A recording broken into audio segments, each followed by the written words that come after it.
Let's try this over. Good evening, everybody. I'm going to try to make you, or make in front of you, the Ever Plate Urban Butter Steaks. Now, what's good about this program is they will send you the potatoes, broccoli, parsley, garlic, Dijon mustard, steaks, shredded Parmesan cheese, and the only thing that you need to provide besides the kitchen and the cookware is salt, pepper, butter, and cooking oil. So the first thing they wanted me to do was turn on the oven to 450, which I've already done. And then we're going to start doing all the vegetables and whatnot.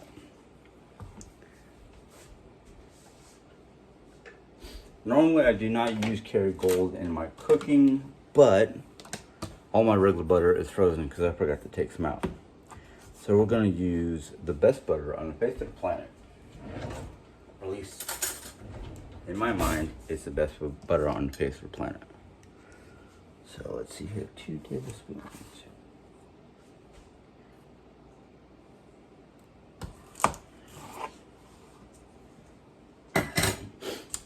My kitchen is so small. Well, it's not really that small, but so small that everything is practically within arm's reach, except for the refrigerator. As somebody who's studied and actually took a course in architectural design, the best kitchen patterns are always in a pyramid shape. And they're always equal distance from each other. This kitchen, unfortunately, is not shaped like a pyramid. It is so not right. I mean, if it would be considered a pyramid, it would be very oddly shaped because the distance between the sink and the stove is not the same distance as the stove or sink to the refrigerator.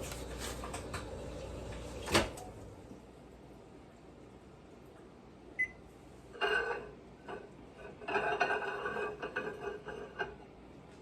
for the most part, that is melted. Actually, I'm going to leave it in my microwave because it might chill too quickly out of the microwave. Because I'm not that fast at cooking.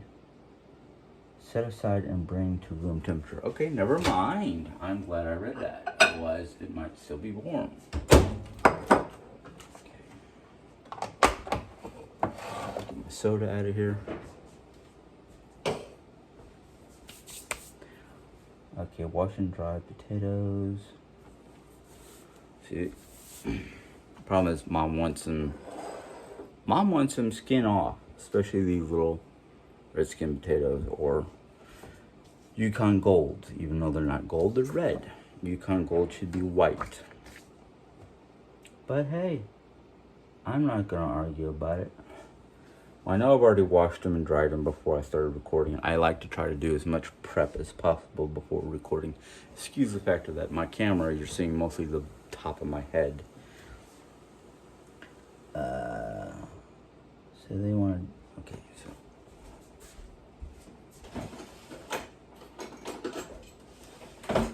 so try to make people in this house as happy as possible. I will do things that I would normally not have to worry about at work. And this one, okay, now this one might be too soft. I might have to get another one. See what the other side looks like when I get to it. Because usually when the center is starting to go soft, that means they're not exactly great. At least that's my understanding.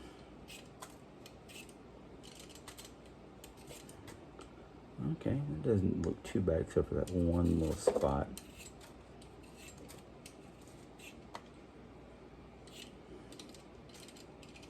Now, one of the other things I was taught is if you find a spot that's soft and brownish after you peel it, 2 things you can do. You can cut the potato and get rid of the brown stuff, or you can just take your peeler and just gently try to get, there we go, past the brown.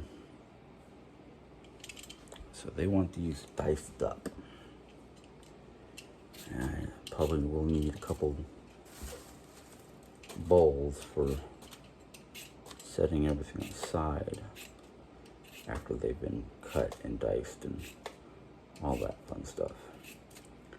Yes, I do talk a lot to myself. It sounds a little weird, but, or as some people say, it's a touch of insanity, and I'm like, I can agree with that.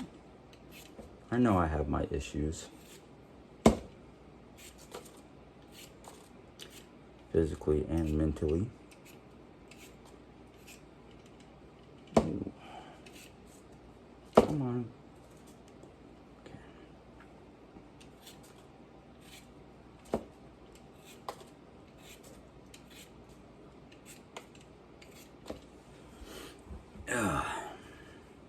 Now, since I'm basically making this meal for me and Mom because Jerry and her issues with her mouth and whatnot due to the cancer, I make her soft and more easily handled foods so the texture doesn't bug her mouth. The spices don't bug her mouth because we don't use spices anymore, at least not for Jerry. And it doesn't bug her throat, her gums, the roof of her mouth. All the things that are classic or semi-classic side effects of the chemo pill. Some of them are actually kind of a surprise to the doctor because he has never seen the extensiveness of all these side effects at once. Now, he told us that it was abnormal to have so many different side effects. But the thing is,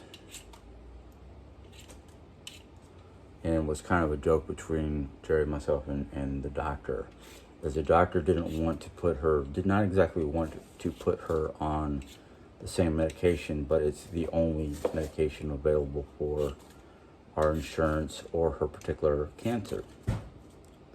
So he says. And I haven't seen anything online, so I don't know.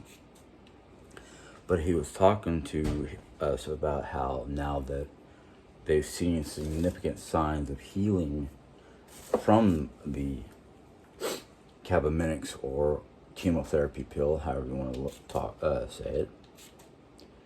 And she was off for like 16 or so days instead of 2 weeks. And they were happy to see the results of the treatments. They just were not happy with the side effects. So they sat us down and said, we can do one of two things. We can either put you back on the amount of dosage that you're currently on, which could cause the side effects to come back or worsen. And they were worried about quality of life. They did not understand the factor that Jerry and I had pretty much quality of life under control here at home. And we explained to them what we were doing for quality of life. And they were like, okay, well, sounds like you've got that under control. What do you want to do? And the doctor suggested lowering the dosage from 40 milligrams to 20 milligrams. And we said, sure. And he told us until the amount of medication she still has in her supplies runs out, just take the current Cabometyx every other day.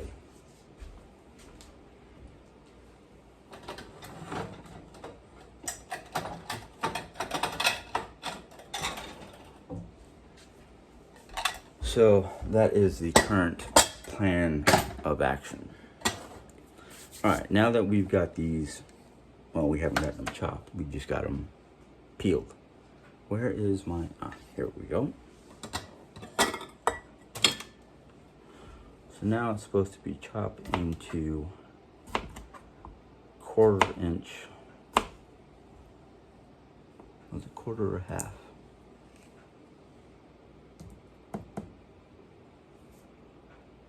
1/2-inch pieces. If you don't know how to measure your cutting into 1/2-inch pieces, Jerry gave me a visual and she said take basically your pinky nail, and that's roughly 1/2 inch. And I was kind of like, my pinky nail looks a little bit smaller, but okay. But for me and Mom, we don't really care as long as they're bite size and we don't have to cut them up too much. So I basically take the sliced potato and quarter them. Now I should probably be having you look down at the process, so let's do that. Oh, can I do that with this camera? Yes, okay. That way I can focus on this instead of the camera. Like I said, if I was at work doing this, I'd be wearing a safety cutting glove, which the only downfall is I don't have the food service gloves that I normally wear while wearing that. The way they do it at work is you'll put a food service rubber glove on, you'll put your safety glove on to keep you from getting cut, and then another food service glove over the safety glove to keep the glove from getting ruined. And that was my oven telling me it is now at 450 degrees. Let's see if I can get a little quicker with these. Ooh, I didn't quite. It's all right. A little bit of skin ain't gonna hurt nobody. And I kind of wondered if I should have left the skin on because we're roasting them and not mashing. But Mom does not always like the skin of the potato, even though that's where most of the potassium from a potato comes from, the skins. Something you learn when your wife is,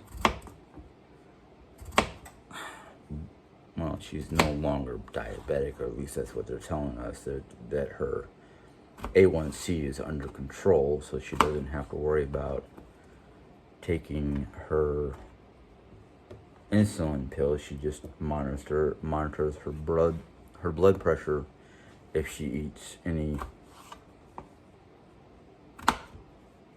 white potato or anything like that, which she doesn't quite do that often due to the factor of she's still trying to be mindful of her diet.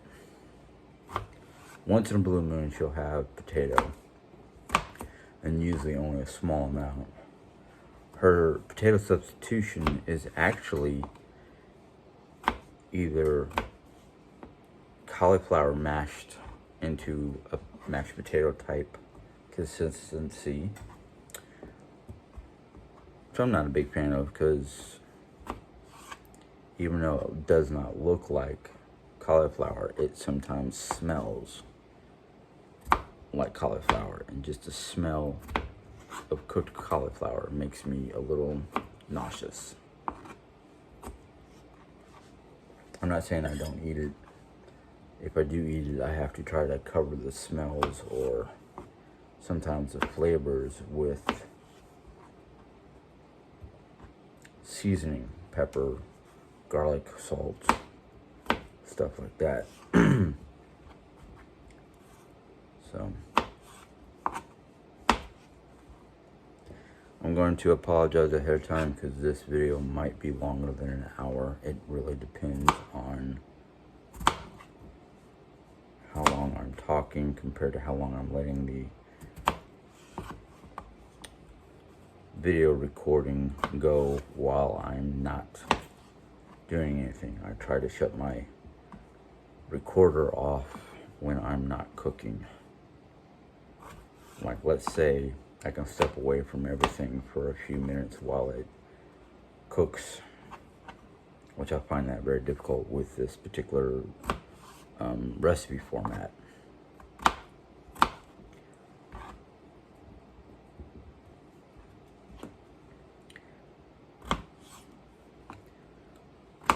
was thinking about sending this video to the Food Network just for shits and giggles, but I don't know, because I'm not a professional, and a lot of those people on those shows are usually well trained at their job.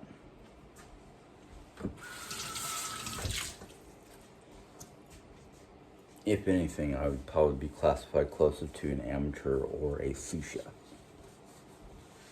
Maybe not even a sous chef, maybe a prep person. Try not to receive it, fine. Let's see here. I'm gonna get these extra pots and pans off myself because I don't know if I'm needing those. But next step, it says to cut broccoli florets into bite-sized pieces as necessary. I'm gonna need a bigger bowl.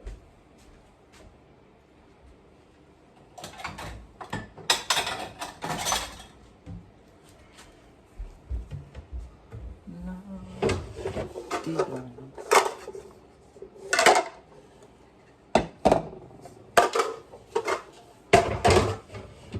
don't know what people would call this color. I call it crimson. I call it crimson because it reminds me of the darkness of blood.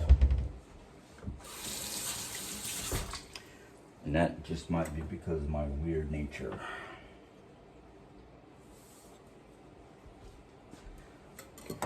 Rinse off the potato residue.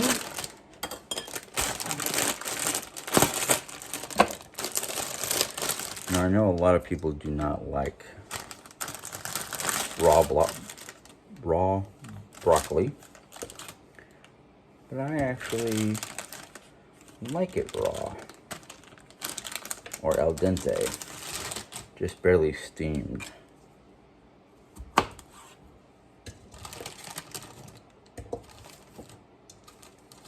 A lot of these are already pretty small florets. There's a couple of them that need to be cut in half.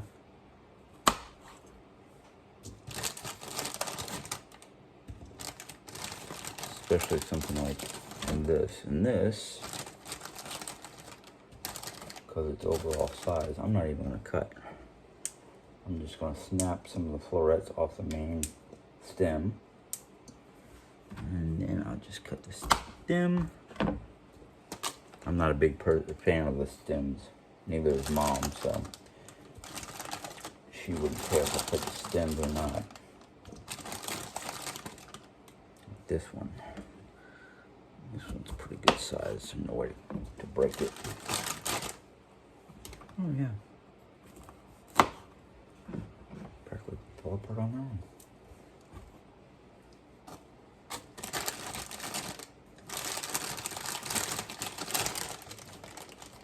Now, even though everybody in my family considers me a pretty good cook because I try to satisfy everybody's wants or needs, excuse the noise, and I am not a professional chef or even considered a chef at my job. I'm just a worker who knows how to make the salads and whatnot that I need for my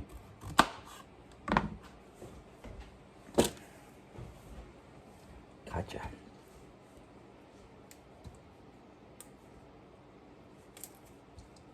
All right. Okay, now that those are done, let me rinse off my cutting board.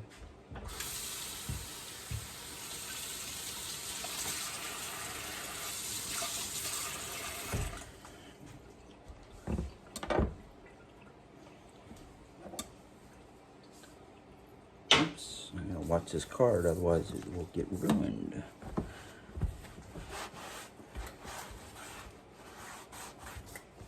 Alright. Okay, it tells me,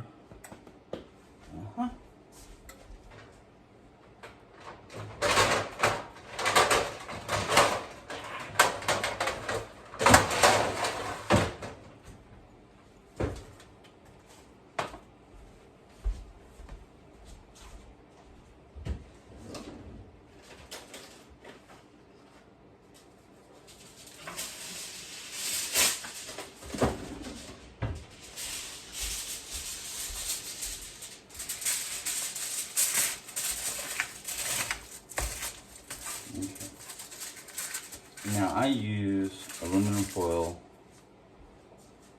on top of my baking pans so they will not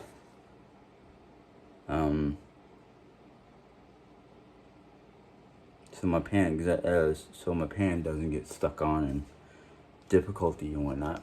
Alright, let's raise that towards the stove. That way you kind of know what I'm talking about. Toss potatoes to one side of the baking sheet with a large drizzle of oil and a little salt. Toss broccoli on the other side with a drizzle of oil and salt. Now it does not say what kind of oil, but when it comes to cooking, the oil that I love to use the most is olive oil. Two reasons why. One, it gives some great flavor to your food, and two, it does not have a high smoke factor, or however you want to put it, compared to Crisco or corn oil or your buttered oil. The best one, but I'm not a big fan of its flavoring, is olive oil. Or not olive oil, excuse me, avocado oil. It has a less smoked or less smoking issue.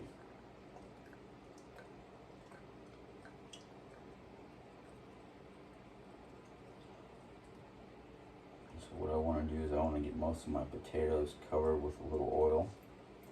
Might be a little extra, which might cause some smoking issues. I'm going to do the same thing with my broccoli. Try to spread it out, yet keep it, away from the potatoes.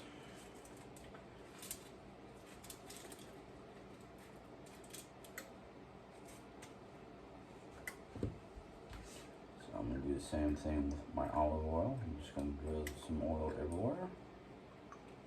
Hope I get some on all the broccoli. Oh, good. I thought my little flap that keeps it from going everywhere was giving me problems. Now I'm going to use kosher salt. It tells you on the front that's what you should be using. Kosher salt and black pepper. Well, Mom doesn't like pepper, so we are not using any pepper.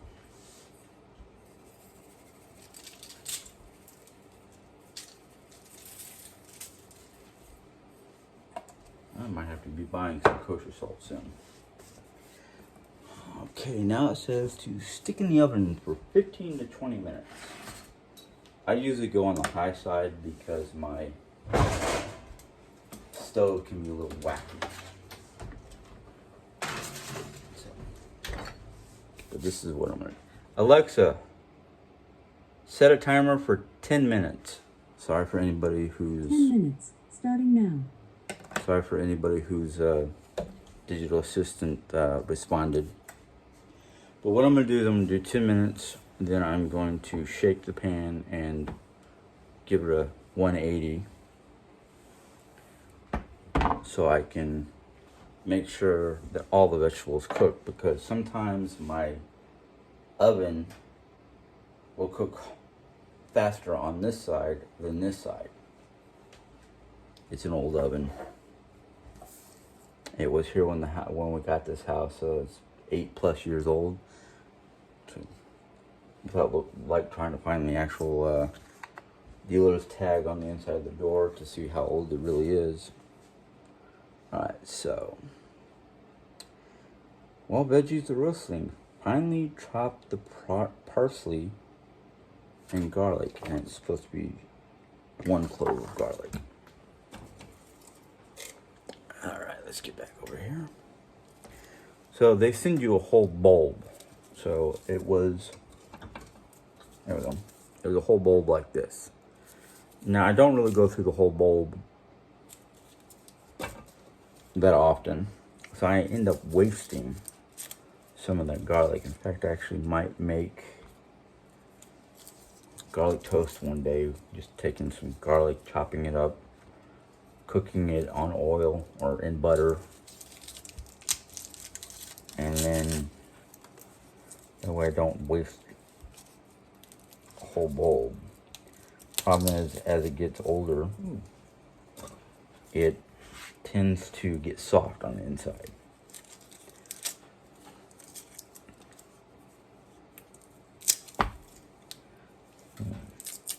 Which is the larger of the three? I'll take that one.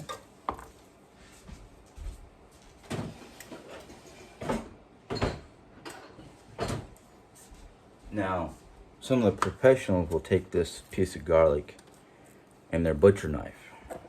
This is not my butcher knife. Put it like this and slam their hand down on there. I've gotten hurt too many times, so my wife got this little gadget. You take your garlic bulb, you put it in there, roll around. You'll see some of the skin come off. And well, it didn't come all the way off. So we're gonna try it again, maybe a little bit more force. Oh yeah. Yep. So your skin is supposed to be able to come right off once you're done doing that. And you'll have yourself a nice bulb of garlic, or clove of garlic, however you want to put this. And they want me to take the garlic and the parsley and chop it very fine. So what I'm going to do, some more of my little portion cups, and I'm going to take the end off there to release. A lot of times when you cut the end off that was connected to the bulb, it smells really strong and really delicious. And I love the smell and taste of garlic to the point where I have been known for putting garlic in all my foods. My eggs, my spaghetti sauce, which a lot of people love, but eggs, steak, whatever I think is going to taste good. In my chili, yeah, I'll take a can of Hormel chili and I'll turn it into like a spaghetti sauce with garlic and onion salt or chopped garlic. Might sound weird because you're taking pre-made Hormel chili and turning it into something other than chili by adding various ingredients. And one of these days, if I can't find that I've already done it, I might be able to put both garlic and parsley in here. I'll show you how I turn chili into a spaghetti sauce with a kick. Home cooking. I found that a long time ago when I was younger, not so wise with my money, that cans of Hormel chili with barbecue sauce or ketchup and spices tasted really good on top of ramen noodles that were boiled up without their bouillon and drained like spaghetti sauce. Okay, where did you put your oh, there it is. I almost forgot where I put my parsley, or parsley. This is Italian parsley. They send it with the kit. Like I said, they send all the main ingredients except for salt, pepper, butter, and oil, as well as your cooking utensils. So they want me to finely chop the parsley as is. Do not trim. It just says cut it up, stem and all. Okay. A friend of mine showed me this trick. I gotta remember it because it actually works. Take your parsley, get it all bunched together as best as you can. Makes it much easier to cut. Just try not to get your finger in there. Now, like the garlic, I'm just gonna. Now, if I wanted to, I can get one of my kitchen gadgets that does this. In fact, let me show you that kitchen gadget because it will be a lot faster and a lot safer than what I'm doing now.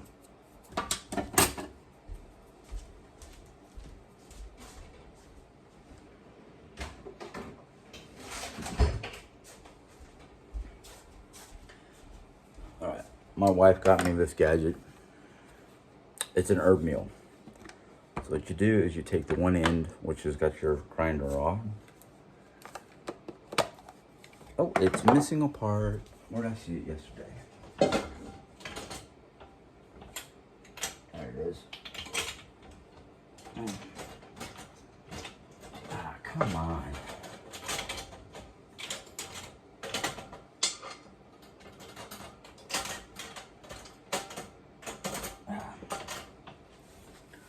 I love my mom to death. She does the dishes as best as she can. But sometimes when she doesn't know what to do with certain things, she'll leave them in the little dish drain. And I love her for it. I can't complain that she's trying, because that's exactly what she's doing. Turn it over, try to make sure that little ball is on top of the herbs. And just twist this.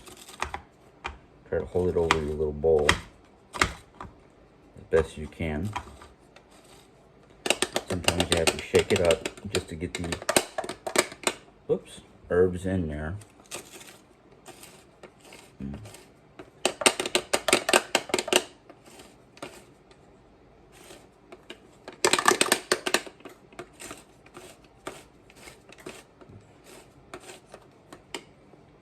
Okay, that looks to be, yep, that's everything, except for maybe a little chunk here and there.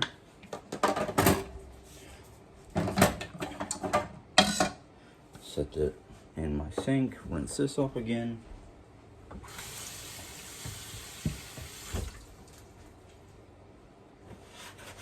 And see what the next instruction is.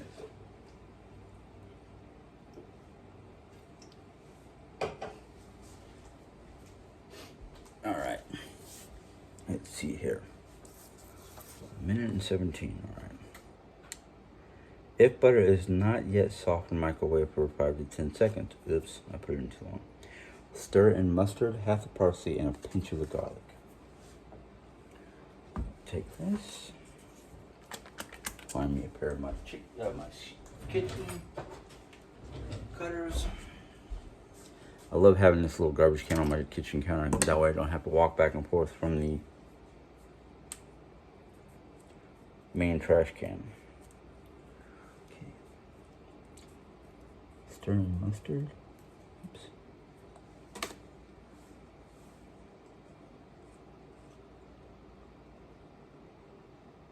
Sorry. Oh, half the parsley. I'm not going to use a lot because Mom is not a big fan of parsley. And a pinch of the garlic.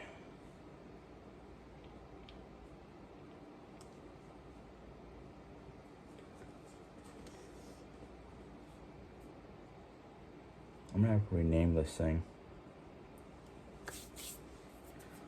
Okay, I'm about ready to get my alarm. End alarm. Alexa, end alarm.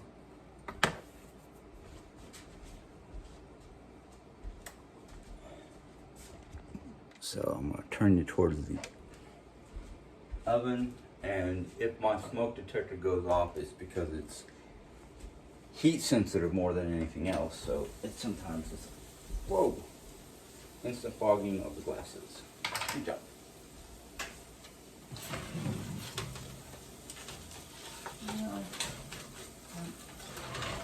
Roughly getting roasted faster than potatoes. Turn around, get ready for this thing to go off. Oh, you're not going to make any noise today. Surprise, surprise, surprise. Of course, watch, I'll walk away and it'll start to go off. Alright. So now it says to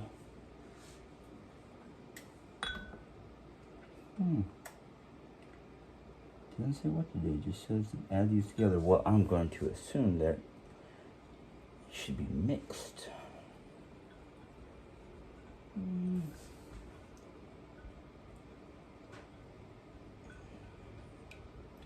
Well, it's not as thick as it looks like it's supposed to be.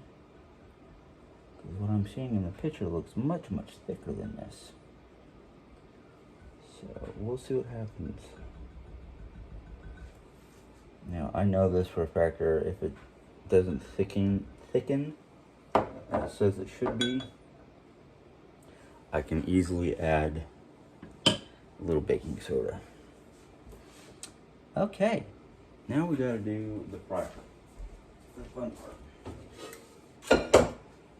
So before I do anything,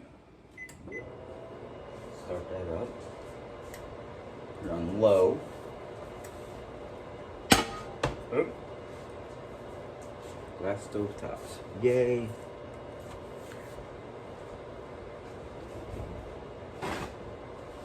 Okay, it says you're gonna need to pat these steaks dry. Get me a layer of paper towels.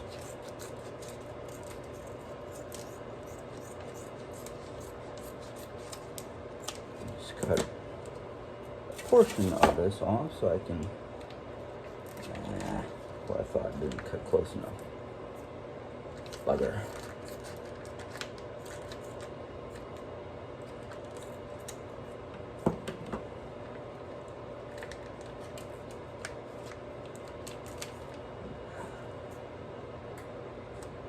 One downside with some of this vacuum sealed stuff is just trying to get them open can be a real bear.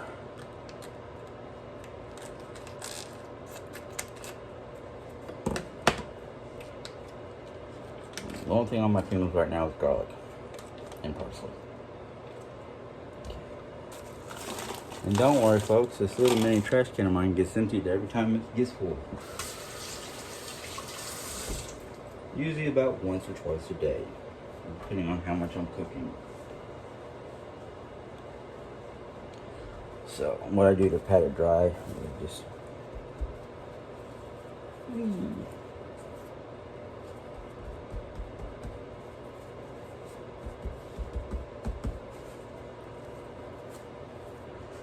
and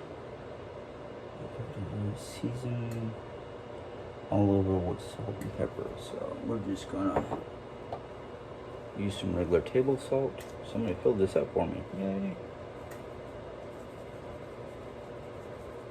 Probably whoever knew where the salt was. And then we're gonna drizzle oil and heat in the pan.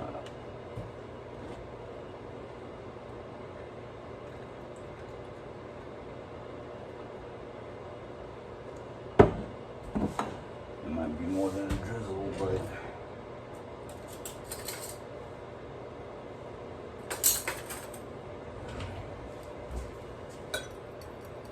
yep, this is sticking up, so okay, that's cool. But I don't have to add anything else to it.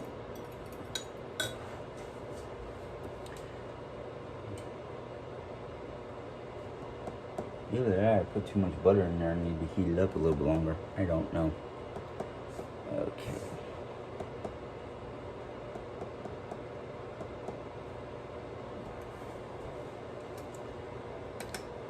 Ooh, crud. Alright.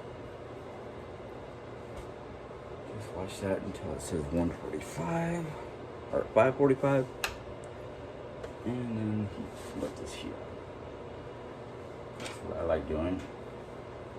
Because I like the pan to be coated.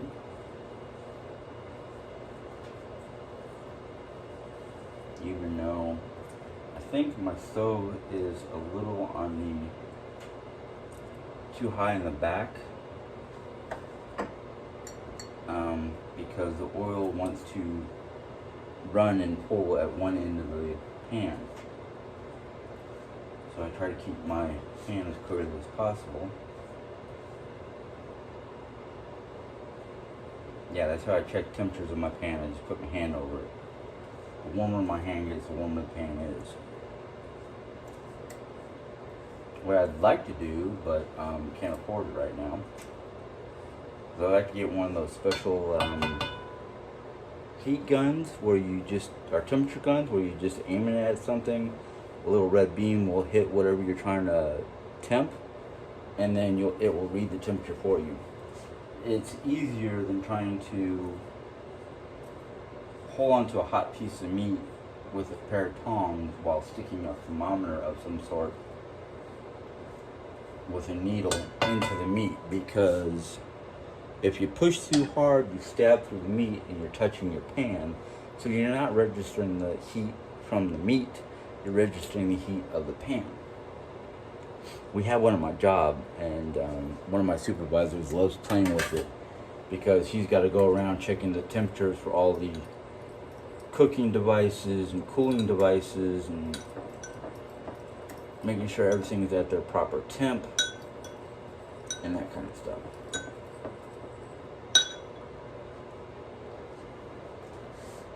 Now I'll leave that fork in there until I am done cooking. Okay, this looks good. But before I do this,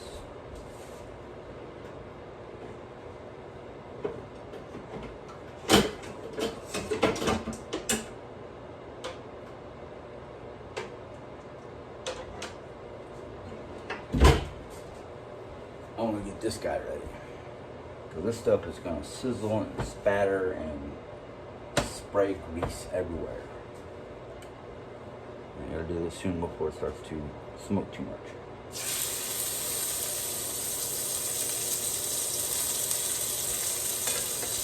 Oh, wow, that's not as big as I thought it was.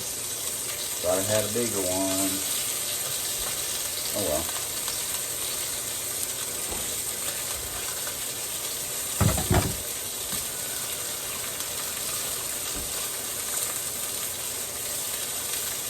Now it says to let cook, to let cook to desired doneness 3 to 5 minutes per side. Now last time I did it like that, it was red like this. This is a good color to me, not to mama.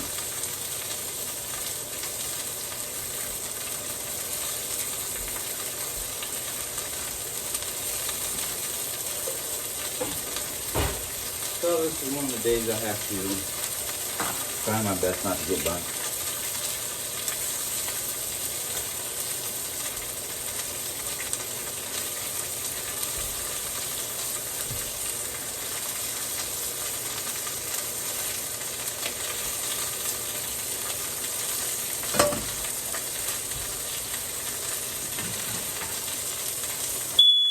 Yep.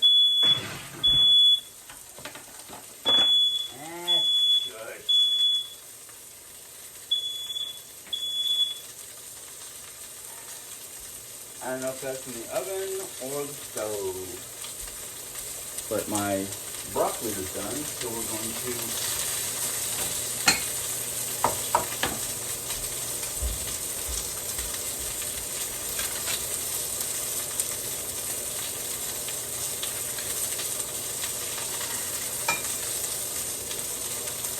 oh yeah, that was perfect. Not too overcooked, not too undercooked.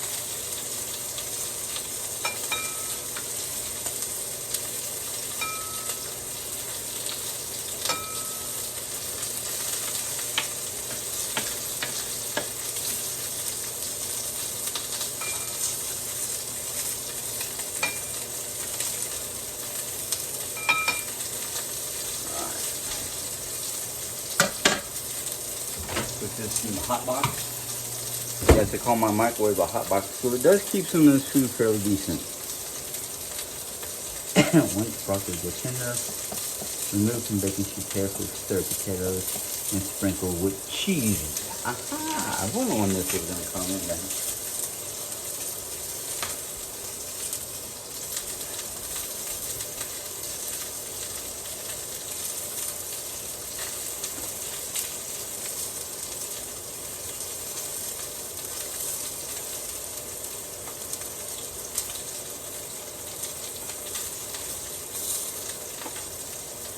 Yeah, I should have put this on the rotator to turn it. Now I have to be careful to scrape across the potatoes and hopefully not rip the tinfoil or the potatoes to shreds. Come on.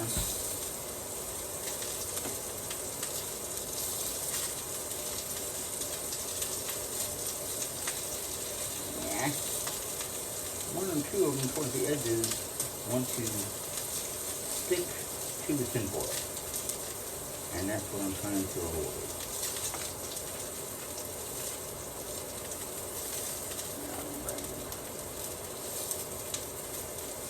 Toss it as best I can.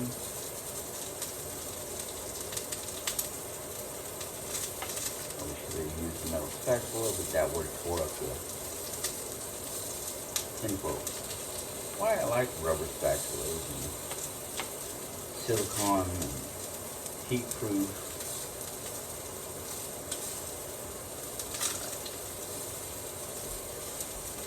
Let's just rest it right there. Put my eyes back on. Oh.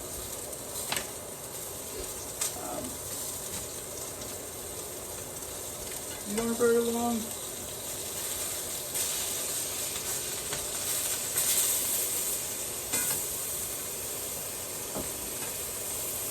Let's see here.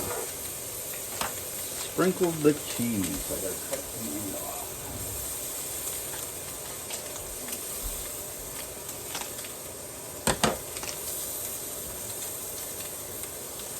Sprinkle the cheese, return to the oven until cheese is melted and lightly browned 5 minutes.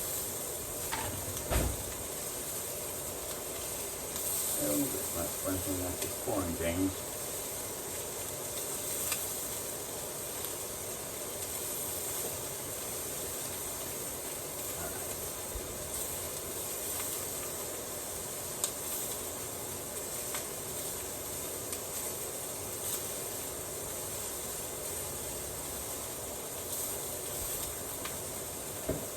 Five more minutes and everything should be done.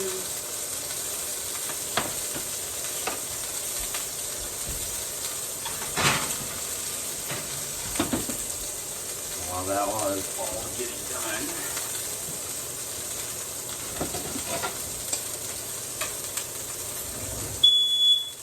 oh, what?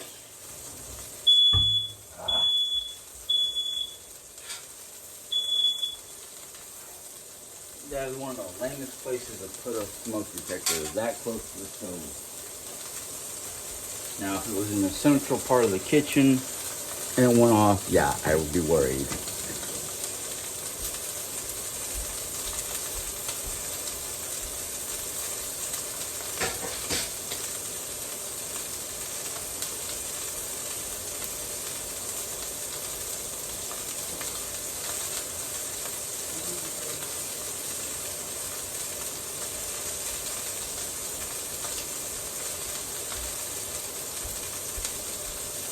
All right.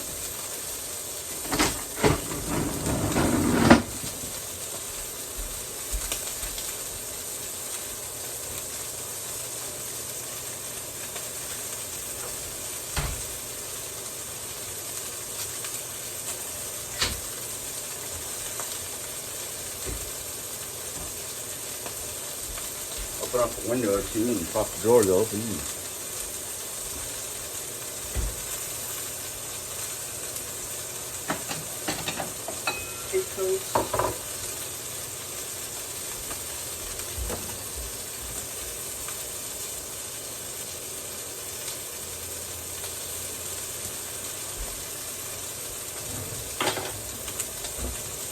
All right.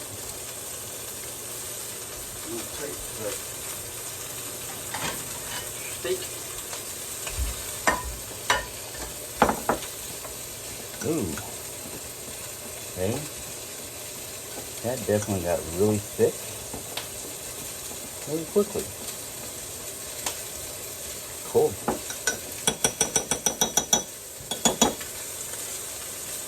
Let's see here. And that says the way it should be is kind of thick.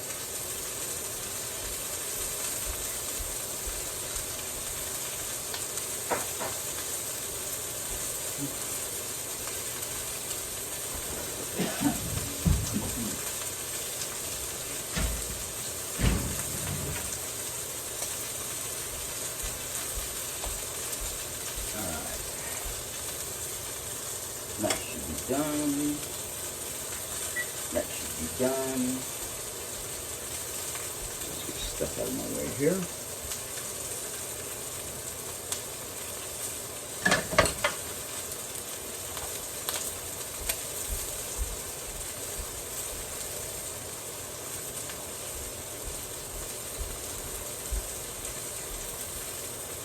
And that smoke detector might go off one more time. Yeah, that looks good. Oh. Here we go to test the meat. Hopefully it's done.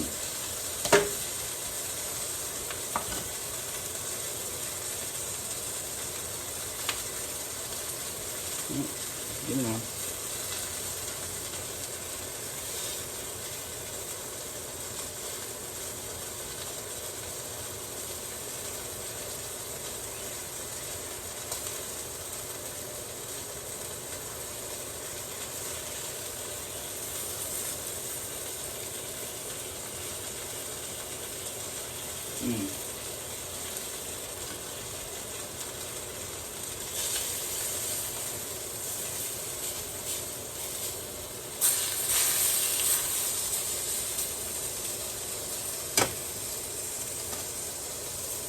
Set back on for a while.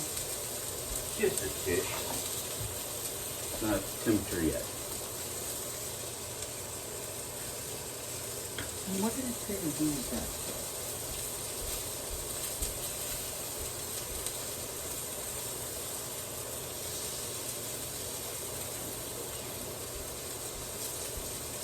Okay.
Done.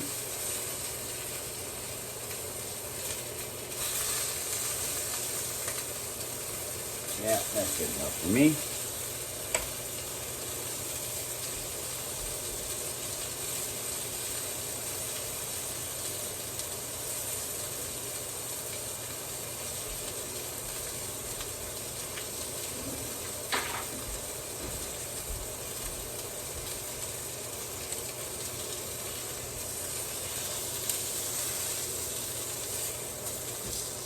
And then that's the cooking part.